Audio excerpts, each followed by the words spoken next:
प्रसिद्ध नेत्रतज्ञ डॉक्टर तात्याराव लहाने आणि डॉक्टर रागिणी पारेख यांच्या मुलुंड येथील मनोरमा नेत्रालयाचं उपमुख्यमंत्री देवेंद्र फडणवीस यांच्या हस्ते आज उद्घाटन संपन्न झालं।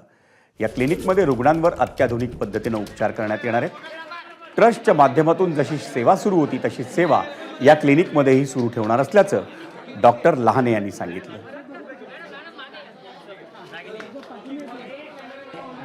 रघुनाथ नेत्रालय सुरू झाल्यानंतर आणखी एक नेत्रालय सुरू करायची माझी खूप मोठं स्वप्न होतं आणि हे स्वप्न आज साकार होताना दिसतंय। आदरणीय देवेंद्रजी फडणवीस साहेब स्वतः आले, आज या मनोरमा नेत्रालयाचं उद्घाटन झालं आणि या ठिकाणी आम्ही असं ठरवलं आहे की जी चॅरिटी आम्ही करत होतो तर तीच चॅरिटी आम्ही इथं सुरू करणार आहोत। आणि ज्या गरिबांना जेव्हा अडचणी येतात त्या सगळ्या अडचणी आम्ही इथं सोडवणार आहोत आणि ज्या लोकांना म्हणजे सगळ्या प्रकारचे जे वेगवेगळे आता आजार निघालेत त्या सगळ्यावर उपाय करण्यासाठी सगळ्या प्रकारची सुसज्ज यंत्रणा आम्ही इथे घेतली आहे।